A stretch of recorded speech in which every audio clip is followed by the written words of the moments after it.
صرف بہت چھوٹی سی ایک بات کہنا چاہتا ہوں. جو اسلام دشمن طاقتیں ہیں ان کی سازش ہے کہ ہم اپنے نبی صلی اللہ علیہ وآلہ وسلم سے دور ہو جائیں اور حضور علیہ السلام سے دور کرنے کی سازش میں وہ کامیاب ہو گئے اور ہم ناکام ہو. اور ہم حضور علیہ السلام سے دور ہو گئے. اس کی وجہ یہ ہے کہ ہمیں حضور علیہ السلام کی سیرت طیبہ سے متعلق کچھ بھی نہیں پتا. ہمارا اور آپ کا مطالعہ سیرت النبی کے حوالے سے بہت سرسری ہے یا شاید ہے ہی نہیں. کتنا بڑا ظلم ہے کہ جس نبی کا کلمہ پڑھتے ہیں، نماز میں جس نبی پر درود ابراہیم کی شکل میں درود پڑھتے ہیں، ہر نماز میں جس نبی پر سلام پڑھتے ہیں، ہمارے ایمان کی بنیاد ہی اللہ کے رسول ہے. اگر حضور علیہ السلام کو درمیان سے نکال دیں تو آپ کے پاس یہ دلیل کہاں ہے کہ اللہ ایک ہے؟ آپ مجھے بتائیں کیا ثبوت ہے آپ کے پاس کہ اللہ ایک ہے؟ قرآن اللہ کی کتاب ہے، آپ کے پاس کیا ثبوت رہ جاتا ہے؟ اس لیے کہ ہماری بنیاد ایمان کی رسول اللہ کی ذات ہے کہ حضور نے فرمایا یہ اللہ کی کتاب ہے، ہم نے مان لیا. حضور نے فرمایا اللہ ایک ہے، ہم نے مان لیا، ورنہ ہمارے پاس اور کیا چیز ہے؟ تو جس نبی کی بنیاد پر ہمارے ایمان کی بنیاد ہے، اس نبی کے متعلق ہمارے پاس کوئی علم ہے ہی نہیں. ان کے والدین کا نام کیا ہے ہمیں نہیں پتا، ان کی ازواج پاک کتنی تھی اور کیوں تھی. اس لیے کہ کتنی تھی اسی پر صرف بات نہیں ہے بلکہ کیوں تھی اس پر بھی بات ہے. کیونکہ لوگوں کو یہ بھی تکلیف ہے کہ حضور کی 11 ازواج کیوں تھی. تو کیوں تھی اس کی وجہ جو ہے وہ دین کی تبلیغ تھی. جب حضور کو دین کی تبلیغ کرنا نہیں تھا تو اللہ کے رسول علیہ السلام نے مکۃ المکرمہ میں 53 سال کی عمر تک زندگی گزاری. اللہ کے رسول علیہ السلام نے 53 سال کی عمر تک زندگی گزاری، لیکن اللہ کے رسول علیہ الصلوۃ والتسلیم کی مکۃ المکرمہ کی جو زندگی ہے 40 سال تک تو حضور خاموش رہے، حضور نے اعلان نبوت نہیں فرمایا. بعد کے جو 13 سال ہے اس میں حضور علیہ الصلوۃ والتسلیم کو دوسری تیسری ازواج کی ضرورت اس لیے نہیں تھی کہ وہاں مکے میں جو دعوت عام ہو رہی تھی وہ عقیدہ توحید کی دعوت تھی، اس میں عورتوں کی کوئی ضرورت نہیں تھی. تو جب عورتوں کی ضرورت نہیں تھی تو حضور علیہ السلام نے صرف ایک ہی بیوی رکھا، ام المومنین حضرت خدیجہ الکبریٰ، اور ان کی موجودگی میں حضور علیہ السلام نے دوسرا نکاح نہیں کیا. اس لیے کہ وہاں عنوان یہ تھا ہی نہیں، وہاں تو عنوان اللہ کی توحید تھی اور حضور اس کے لیے کافی تھے. لیکن جب حضور علیہ السلام مدینہ منورہ آئے تو چونکہ حضور علیہ الصلوۃ والتسلیم مدینہ منورہ آئے تب یہاں صرف دعوت توحید کا مسئلہ نہیں تھا بلکہ دعوت و توحید کے ساتھ ساتھ اب انسانی زندگی کیسے گزرنا چاہیے اس کے لیے کوئی آئیڈیل، کوئی نمونے کا قانون بھی پیش کرنا تھا. تو باہر کی زندگی کے لیے صحابہ تھے اور گھریلو زندگی کے لیے پھر ایک عورت سے کام نہیں چل سکتا تھا، تو اللہ کے حبیب علیہ السلام نے 11 بیویوں سے نکاح فرمایا. اس کے پیچھے حکمت یہ تھی، اور بلکہ 10 سے نکاح کیا، 11 وہ تو ام المومنین حضرت خدیجہ تو پہلی بیوی تھی. اس طرح کی بے شمار حکمتیں، یہ تو میں نے ایک بات بتائی، ایسی بے شمار حکمتیں ہیں. اگر ہم سے کوئی پوچھ لے جو کلمہ نہیں پڑھتا کہ تمہارے نبی نے 11 کیوں کیا، تو وہاں تو آپ ہی کا ایمان ڈھیلا پڑ جائے گا. جواب دے گا ہاں یار کیوں کیا، معاذ اللہ، اور ہاں یار کیوں کیا، یہ کیا. تو پھر آپ نبی کے بارے میں اگر مشکوک آپ ہو گئے تو آپ کا ایمان کہاں رہ جاتا ہے. تو یہ اغیار کی سازش ہے، اغیار کی سازش ہے کہ تمہارے نبی سے تمہیں دور کر دیا جائے، کہ تمہیں ہیرو کی زندگی تو پتا ہے مگر نبی کی زندگی نہیں پتا ہے. تمہیں سیریل کے اداکاروں کی زندگی تو پتہ ہے، رسول اللہ کی زندگی نہیں پتہ ہے۔ اور واللہ جتنی بہتر اور خوبصورت زندگی اللہ کے رسول، میں یہ چاہتا ہوں آج کہ آپ کے سامنے ذکر کروں۔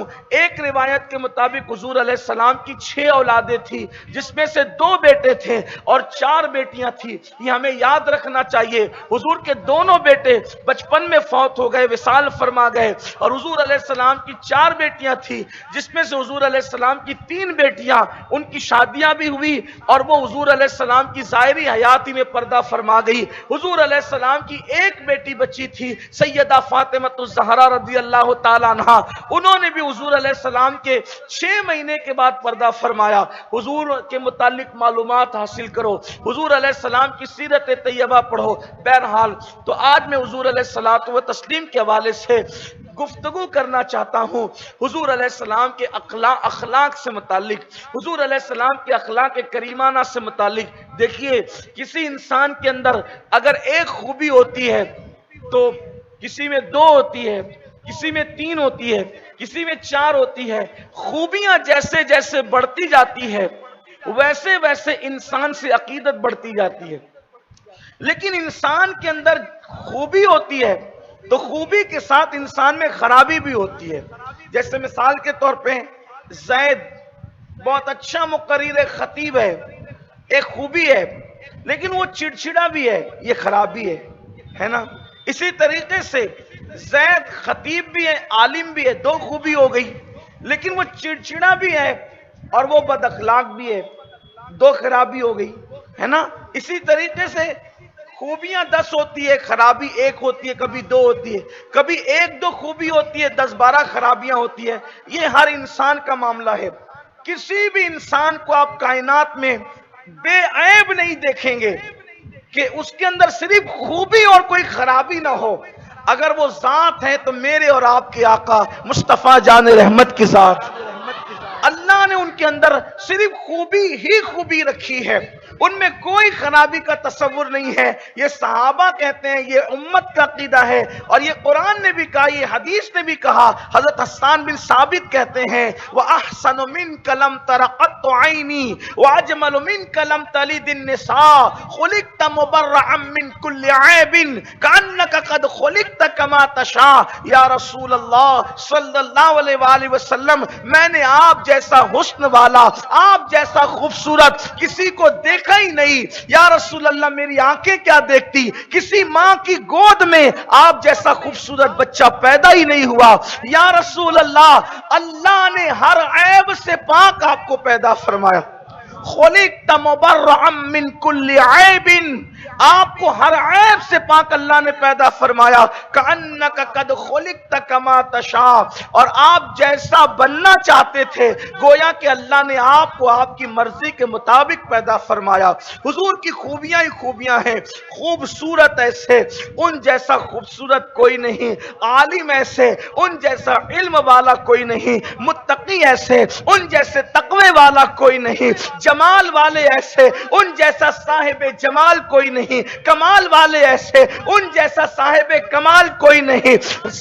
اور اللہ اکبر، سست رفتاری ایسی کہ ان جیسی سست رفتاری کسی کے چلنے میں نہیں کہ حلیمہ کی بکریاں آگے ہو جائیں اور وہ پیچھے چلیں، اور سبک رفتاری ایسی، اتنی تیز رفتاری بھی ہے ان کے اندر کہ جبریل وہاں پیچھے رہ جائے اور وہ جبریل سے آگے نکل جائے۔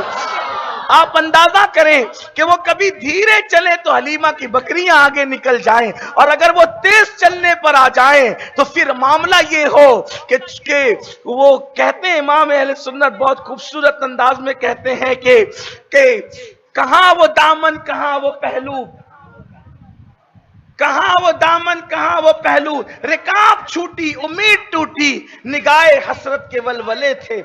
تو کبھی اگر وہ سبک روی پر آ جائیں، بلکہ یہاں تک کہ اللہ اکبر کہتی تھی یہ براق سے، ان کی سبک روی یوں جائیے کہ گرد سفر کو خبر نہ ہو۔ تو ہر خوبی اللہ نے ان میں عطا کی، اخلاق، کردار، علم، حلم، ساری چیزیں۔ آئیے ان کے اخلاق کریمانہ ہمیں سیکھنا ہوگا۔ ہم نے اپنے نبی کی سیرت پہلی بار پڑھی نہیں، سنی نہیں، اور اگر کبھی پڑھی اور سنی تو اس کو ہم نے نمونے کے طور پہ نہیں لیا، جبکہ قرآن کہتا ہے لَقَدْ كَانَ لَكُمْ فِي رَسُولِ اللَّهِ أُسْوَةٌ حَسَنَةٌ، کہ تمہارے لیے تمہارے نبی کی زندگی آئیڈیل ہے، نمونہ ہے۔ آپ کسی کو آئیڈیل نہ بنائیں، اس لیے کہ جس میں عیب ہو وہ آئیڈیل کیسے بن سکتا ہے؟ آئیڈیل کون بن سکتا ہے؟ جو کامل اور مکمل ہو، اور ہمارے نبی انسان کامل ہے۔ اب اپنی بات آگے بڑھانے سے پہلے ایک بات آپ سے کہوں، حیرت کی بات ہے، بات قرآن نے کہی ہے۔ بات کس نے کہی؟ قرآن نے۔ اور کیا کہا؟ آئیڈیل کون ہے؟ رسول اللہ۔ تو ایک کسان کھڑا ہو کر کے کہے گا رسول اللہ تو مسجد نبوی کے مصلی پہ نماز پڑھاتے ہیں، اگر میں ان کو آئیڈیل بنانا چاہوں تو کیسے آئیڈیل بناؤں؟ میں تو کسان ہوں، اور حضور اکرم صلی اللہ علیہ وآلہ وسلم کی شان بہت اعلیٰ ہے، تو حضور علیہ السلام میرے لیے آئیڈیل کیسے ہیں کہ میرا کام تو پودے لگانا ہے، تو میں حضور کو آئیڈیل کیسے بناؤں؟ قربان جائیں، میرے نبی نے سلمان فارسی کے باغ میں جا کر پودے لگا کر کسانوں کو بھی آئیڈیل والا نمونہ عطا فرما دیا۔ ان کے لیے بھی حضور آئیڈیل بن گئے۔ اسی طریقے سے کوئی کہے کہ بھئی مجھے تو بچہ کھلانا ہے، میرے لیے نبی کیسے آئیڈیل ہے؟ تو حسنین کریمین کو کھلا کر کے بتا رہے ہیں کہ میں تمہارے لیے بھی نمونہ ہوں۔ اسی طریقے سے اگر کوئی شادی کرنا چاہتا ہے تو کوئی سوچے کہ میرے لیے حضور نمونہ کیسے ہیں؟ تو حضور علیہ السلام کبھی اماں خدیجہ سے، کبھی ماں عائشہ سے، کبھی حضرت میمونہ سے، کبھی حضرت صفیہ سے، کبھی زینب بنت خزیمہ سے، کبھی زینب بنت حجج سے نکاح کر کے حضور علیہ السلام ہمیں بتا رہے ہیں کہ نکاح اس طریقے سے کیا جاتا ہے۔ کبھی بازار جا رہے ہیں، بازار جاتے ہوئے بھی حضور بتا رہے ہیں کہ بازار میں اس طرح جایا جاتا ہے۔ کھانا کھانے کے لیے بیٹھ رہے ہیں، کھانا کھا کر کے بتا رہے ہیں کہ کھانا اس لیے کھایا جاتا ہے۔ استنجا کے لیے جا رہے ہیں، بتا رہے ہیں کہ استنجا کے لیے اسٹیج آیا جاتا ہے۔ یعنی حضور علیہ السلام نے کوئی گوشہ ہمارے لیے چھوڑا ہی نہیں۔ لیکن سب سے خوبصورت حضور علیہ السلام کی زندگی کے سارے پہلو ہے، لیکن سب سے حسین و جمیل پہلو یہ ہے کہ حضور علیہ السلام اخلاق میں اس مقام پر فائز تھے کہ ایسا اخلاق والا انسان دنیا میں کوئی نہیں آیا۔ اللہ ان کے اخلاق کے بارے میں کہتا ہے وَإِنَّكَ لَعَلَىٰ خُلُقٍ عَظِيمٍ، کہ محبوب ہم نے آپ کو اخلاق کی بلندیوں پر فائز فرمایا ہے، آپ کے اخلاق خلق عظیم ہے اور آپ بہت بڑے اخلاق کے مالک ہیں۔ اب آئیے دیکھیے اللہ کے رسول علیہ السلام کے اخلاق کے نمبر ایک، حضور علیہ السلام نے اپنی پوری زندگی میں اپنی ذات کے لیے کبھی کسی کو ڈانٹا نہیں۔ حضرت انس بن مالک فرماتے ہیں میں 10 سال کی عمر کا تھا جب سے حضور کی خدمت میں میری ماں نے مجھے چھوڑ دیا تھا، چھوٹا سا بچہ تھا، لیکن حضور علیہ السلام کا ہم نے کبھی نقصان کیا، کبھی کوئی کام نہیں کیا، کبھی کوتاہی کی، لیکن اللہ کے رسول نے ہمیں کبھی ڈانٹا نہیں، کبھی نہیں ڈانٹا، نہ کبھی اپنی بیویوں میں سے کسی کو ڈانٹا، نہ کبھی کسی غلام کو ڈانٹا، اپنی ذات کے لیے کسی کو نہیں ڈانٹا۔ اب آپ یہاں آ کر کے دیکھیں، ہم چھوٹی چھوٹی باتوں پر کسی کو بھی ڈانٹتے، گالی دیتے، حالانکہ حضور علیہ السلام نے ذات کے لیے کبھی نہیں ڈانٹا، اپنی ذات کے لیے کسی کو نہیں ڈانٹا۔ اور ہمارا حال کیا، بلکہ بیویوں کو بھی ماں بہن کی گالی دیتے، بچوں کو بھی ماں بہن کی گالی دیتے ہیں، جبکہ فرمایا اللہ کے رسول علیہ الصلوۃ والتسلیم نے کہ کھٹمل اور پسو کو بھی کبھی گالی مت دیا کرو۔ یعنی پسو اور کھٹمل کو بھی اسلام نے گالی دینے کی اجازت نہیں ہے۔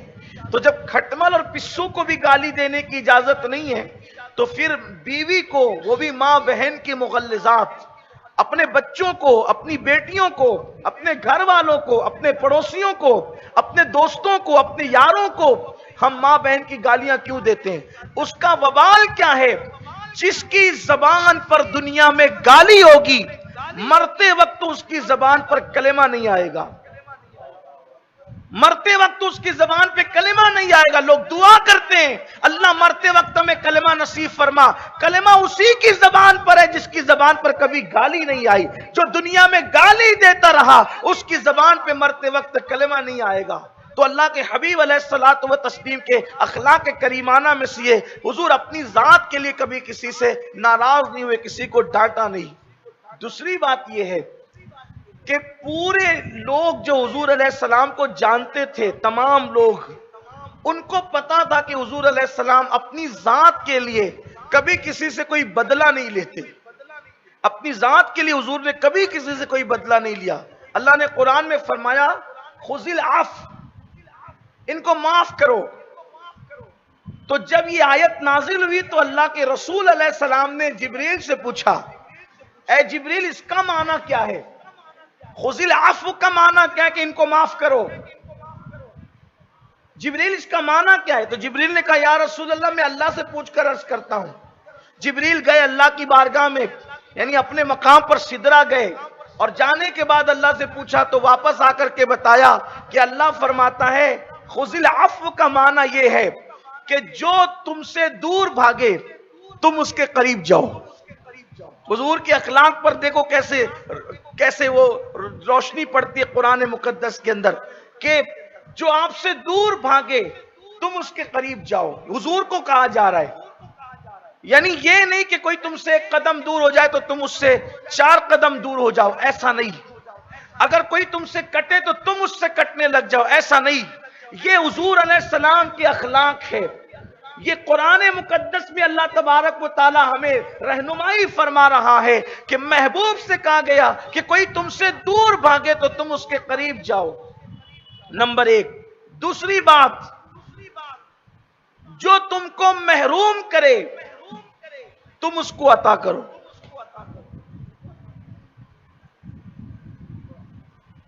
جو تم کو محروم کرے، جو تم کو کچھ دیتا نہیں ہو تم اس کو عطا کرو۔ جو دور بھاگے اس کے قریب جاؤ، جو دور بھاگے اس کے قریب جاؤ۔ جو تمہیں محروم کرے تم اس کو عطا کرو، جو تمہیں توڑے تم اس کو جوڑ لو۔ یہ سیرت النبی کا پہلو ہے جو ہماری زندگی میں نہیں۔ ہم نے توڑنا سیکھا ہے، ہم نے جوڑنا نہیں سیکھا۔ ہم نے دوریاں سیکھی ہے، ہم نے قربتیں نہیں سیکھی۔ ہم نے محروم کرنا سیکھا ہے، ہم نے عطا کرنا نہیں سیکھا۔ جو تمہیں توڑے تم اس کو جوڑو، جو تم سے دور بھاگے تم اس کے قریب جاؤ، جو تم کو محروم کرے تم اس کو عطا کرو۔ یہ حضور علیہ السلام سے فرمایا جا رہا ہے۔ ہماری زندگیوں میں اگر یہ چیز آ گئی تو میں سمجھتا ہوں کہ مسلم امہ کے 90% مسائل حل ہو سکتے ہیں، حل ہو جائیں گے امت کے مسائل۔ ہر بندہ چاہتا ہے امت کے مسائل حل ہو، امت کے مسائل حل ہو۔ کوئی جڑے تو صحیح ایک دوسرے سے۔ ہم نے اپنے دلوں کے اندر اتنے نفرتوں کے کتے بٹھا رکھے ہیں، ہم نے اپنے دلوں کے اندر اتنی نفرتوں کی گندگیاں بٹھا رکھی ہے کہ ایک مسلمان دوسرے مسلمان سے ملنا نہیں چاہتا، ایک مسلمان دوسرے مسلمان کو سلام کرنا نہیں چاہتا، ایک مسلمان دوسرے مسلمان سے جڑنا نہیں چاہتا، ایک پڑوسی دوسرے پڑوسی سے جڑنا نہیں چاہتا، اللہ اکبر، استاد شاگرد سے جڑنا نہیں چاہتا، باپ بیٹے سے جڑنا نہیں چاہتا، اولاد ماں باپ سے جڑنا نہیں چاہتی، پڑوسی پڑوسی سے جڑنا نہیں چاہتا۔ جبکہ اسلام جوڑنے کے لیے آیا تھا، اسلام کا مقصد ہے جوڑنا، اور اسلام نے ایسا جوڑا کہ مشرق والوں کو مغرب سے، مغرب والوں کو مشرق سے، شمال والوں کو جنوب سے۔ کیا تمہیں نہیں پتا عرب والے غرور اور گھمنڈ کرتے تھے ہم عربی ہیں، ہم سے بہتر کوئی نہیں ہے؟ رسول اللہ نے ان کے دلوں سے وہ ساری چیزیں نکال کر ایسی کائنات کے انسانوں کی محبت پیدا کر دی تھی کہ فاروق اعظم عربی تھے اور بلال حبشی حبشی تھے، لیکن فاروق اعظم عربی ہو کر بھی بلال کو بلال کہہ کر نہیں پکارتے تھے، یا سیدنا بلال کہہ کر پکارتے تھے۔ اے بلال تو میرا سردار، اے بلال تو میرا سردار ہے، یہ کہہ کر کے پکارتے تھے۔ یہ انقلاب مصطفیٰ جان رحمت کے اخلاق کی وجہ سے تھا۔ اللہ کے رسول علیہ السلام کے متعلق لوگوں کو یقین تھا جو حضور کو جانتے تھے، حضور کسی سے بدلہ نہیں لیتے اپنی ذات کے لیے۔ حتیٰ کہ دیہات والوں کو بھی یقین تھا کہ حضور علیہ السلام اپنی ذات کے لیے کسی سے بدلہ نہیں لیتے۔ حضرت انس راوی ہیں، حضرت انس ابن مالک راوی ہیں، وہ کہتے ہیں کہ اللہ کے رسول صلی اللہ علیہ وآلہ وسلم مال تقسیم کر رہے تھے، حضور کے پاس مال تھا، حضور تقسیم کر رہے تھے۔ ایک دیہاتی آیا، ایک عربی دیہاتی آیا، اور حضور علیہ السلام کے جسم پر چادر تھی۔ یہ بھی آپ کو بتا دوں چاہتا کہ میرے جو نوجوان پہلی مرتبہ حضور کی سیرت کا درس سن رہے ہیں ان کو پتہ چلے کہ حضور علیہ السلام کبھی سلے ہوئے کپڑے پہنتے تھے، جیسے ہم پہنتے ہیں سلے ہوئے، لیکن حضور علیہ السلام کبھی کبھی سلے ہوئے کپڑے نہیں پہنتے تھے، بلکہ نیچے تہبند ہوتا تھا جسے ہم لنگی کہتے ہیں، اور اوپر کوئی کرتا نہیں ہوتا تھا بلکہ اوپر چادر ایسے ڈال دی جاتی جیسے احرام میں ہم ڈالتے ہیں۔ یہ لباس عاجزی کا لباس، حالانکہ آج مصروفیت کی وجہ سے یا حالات کی تبدیلی کی وجہ سے یا ماحول کی تبدیلی کی وجہ سے اب ایسا لباس لوگ نہیں پہنتے، اکثر بیشتر لوگوں کو اس طرح کا لباس پہنتے ہوئے نہیں دیکھا گیا، حالانکہ سلسلہ چشتیہ کے جو قدیم چشتی لوگ ہیں تو وہ حضرات جو ہیں پہلے ہمارے جو بزرگ تھے صوفیہ، وہ اس طرح کا لباس پہنتے تھے عاجزی کے طور پہ۔ جیسے ہم احرام باندھتے ہیں تو احرام تو صرف وہ حرم میں جب ہم جاتے ہیں تب باندھا جاتا ہے، لیکن وہ عاجزی کے طور پر وہ اوڑھتے تھے۔ ابھی بھی بہت سارے ہمارے صوفیاں آپ کو کہیں کہیں ملیں گے اس طریقے کے لباس میں، تو یہ بھی سنت ہے، لیکن چونکہ ہم اب ماحول تبدیل ہے تو نہیں ہو پاتا اس طرح سے۔ اب یہ سنت اسی وقت ادا ہوتی ہے جب ہم احرام باندھتے ہیں۔ تو حضور علیہ السلام نے چادر اوڑھ رکھی تھی، دیہاتی آیا تو جو چادر تھی تو وہ چادر کے کناروں پر جو ہے وہ زری کا کام کیا ہوا تھا، جیسے نہیں وہ کام کیا ہوتا ہے، ورک کیا ہوتا ہے، تو وہ ورک کیا ہوا تھا، کام کیا ہوا تھا، یعنی وہ تو ورک ہوتا ہے نا تو وہ کھردری ہو جاتی ہے چادر۔ آپ ابھی بھی دیکھیں گے کہ اگر ہاتھ سے کوئی بدن پہ کرتا بھی اور چادر کھینچی جائے تو یہ بے ادبی ہی تھی۔ کسی عام انسان کے ساتھ بھی ایسا نہیں کیا جا سکتا، چاہے جائے کہ سید الانبیاء کے ساتھ، سید البشر کے ساتھ، خیر البشر کے ساتھ، جس کی رضا اللہ چاہتا ہو۔ اللہ قرآن میں فرماتا ہے وَلَسَوْفَ يُعْطِيكَ رَبُّكَ فَتَرْضَىٰ، اے محبوب ان قریب آپ کا رب آپ کو اتنا عطا کرے گا کہ آپ راضی ہو جائیں گے۔ جس کی رضا خدا چاہے، اللہ جس کے لیے اس قدر کائنات کو سجائے سنوارے، اور قرآن میں ان سے اللہ تبارک و تعالی انداز تخاطب، گفتگو کا انداز سب سے جدا رکھے کہ جتنے نبیوں کو پکارا سب کو نام لے لے کر پکارا، یا آدم، یا موسیٰ، یا نوح، یا عیسیٰ، یا ابراہیم، یا ایوب، یا داؤد، سب کے نام لے کے پکارے۔ لیکن جب میرے اور آپ کے نبی کی باری آتی ہے تو اللہ نے یا محمد کہہ کر نہیں پکارا، بلکہ اللہ نے کہا یا ایھا المزمل، یا ایھا المدثر، یا ایھا النبی، یاسین، طٰہٰ، القابات سے پکار کر کے بتایا کہ میں خدا ہو کر کے اپنے محبوب سے اس شان سے گفتگو کرتا ہوں۔ کیا شان ہے اپنے نبی کی؟ ایسی شان والا کوئی انسان آیا دنیا میں؟ سب نبیوں کو اللہ نام لے لے کر پکار رہا ہے، اور میرے نبی کو نام لے کر نہیں پکارا جا رہا ہے، ہمارے نبی کو القابات سے پکارا جا رہا ہے۔ ان علماء سے پوچھو القاب سے کس کو پکارتے ہیں؟ القاب سے کس کو پکارتے ہیں؟ جس کو عزت دیتے ہیں، جس کی عزت کو ظاہر کرنا ہوتا ہے اس کو القابات سے پکارتے ہیں۔ وہ سارے نبی بھی عزت والے ہیں، شان والے ہیں، لیکن اللہ نے جو شان ہمارے نبی کو عطا فرمائی ہے وہ شان اللہ نے نبیوں میں بھی کسی کو عطا نہیں فرمائی۔ خلق سے اولیاء، اولیاء سے رسول، اور رسولوں سے اعلیٰ ہمارا نبی۔ اس نے چادر کھینچی، جیسے اس نے چادر، وہ دیہاتی تھا، اس نے جیسے ہی چادر کھینچی تو حضور علیہ السلام کی گردن پر وہ کھردری چادر کا نشان پڑ گیا، وہ لال چٹا جیسے پڑ جاتا ہے۔ اور حضور کا جسم تھا بہت خوبصورت، چاندی کی طرح حضور کا رنگ تھا، جیسے چاندی ہوتی ہے، یہ صرف سمجھانے کے لیے ہے، ورنہ چاندی کی بھی حیثیت کیا ہے؟